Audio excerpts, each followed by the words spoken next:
Bollywood star से नेता बने एक्टर्स की यूं तो लंबी फहरिस्त है, लेकिन चलिए जल्दी जल्दी हम आपको उन एक्टर के बारे में बताते हैं जिन्होंने फिल्मी पर्दे के साथ साथ राजनीति में भी बहुत शोहरत हासिल की।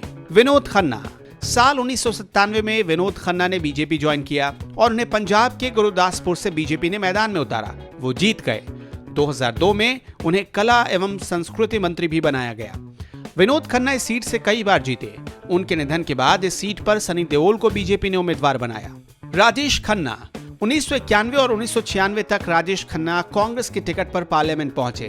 वो नई दिल्ली सीट से जीतते थे। अमिताभ बच्चन।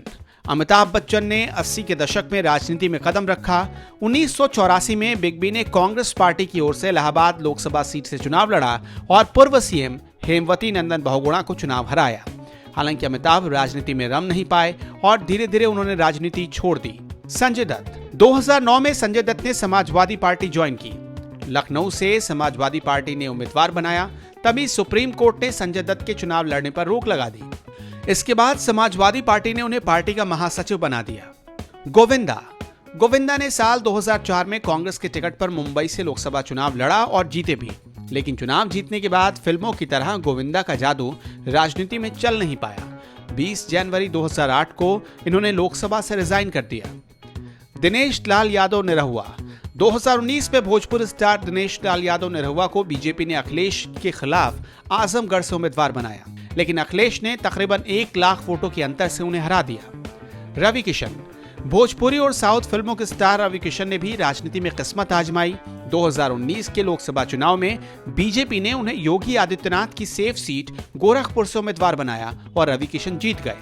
परेश रावल। 2014 में परेश रावल बीजेपी की टिकट पर अहमदाबाद ईस्ट लोकसभा सीट से चुनाव लड़े और बम्पर वोटों से जीते, लेकिन 2019 में उन्होंने सीधी राजनीति से दूरी बनाने का फैसला किया। लेकिन अब भी वो बीजेपी के सक्रिय मेंबर हैं। वो बीजेपी के कैंपेन में शामिल होते हैं और ट्विटर पर पीएम मोदी का बचाव करते नजर आते हैं। सनी देओल। 2019 में सनी देओल को बीजेपी ने पंजाब के गुरदासपुर से उम्मीदवार बनाया और सनी देओल ने शानदार जीत हासिल की। शत्रुघ्न सिन्हा।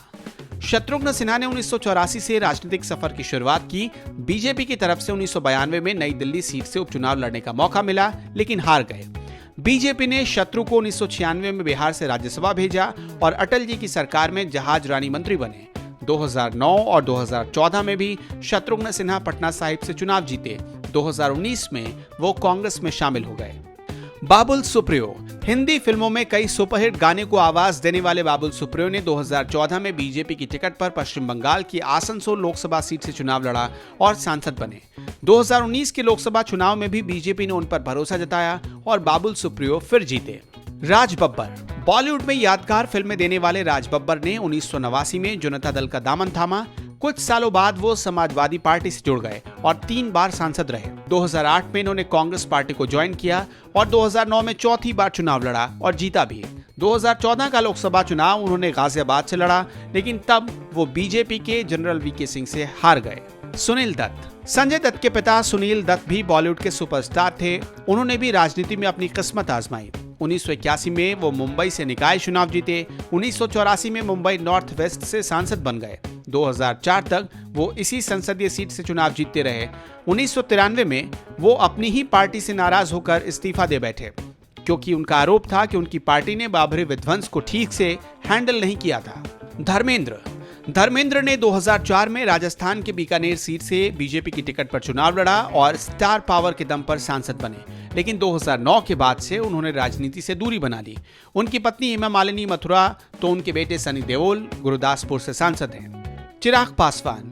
केंद्रीय मंत्री रामविलास पासवान के बेटे चिराग पासवान यूं तो बॉलीवुड में कोई खास कमाल नहीं कर पाए, लेकिन 2014 में राजनीति में एंट्री के साथ ही हिट हो गए। बिहार के जमुई लोकसभा सीट से चुनाव जीते और सांसद बने। 2019 में इसी सीट से वो दोबारा जीते। फिलहाल वो लोक जनशक्ति पार्टी के अध्यक्ष भी हैं। कमल हासन। इस फहरिस्त में एक और नाम है कमल हासन का। कमल हासन ने 2017-18 में मक्कल निधि मयप्पम नाम की एक पार्टी बनाई और राजनीति में उतर गए। हालांकि राजनीति में उनका जलवा चल नहीं पाया। के चिरंजीवी। साउथ इंडियन फिल्मों के सुपरस्टार के चिरंजीवी ने भी अपनी राजनीतिक पार्टी बनाई, जिसका नाम है जन सेना पार्टी। फिलहाल ये पार्टी एनडीए का हिस्सा है।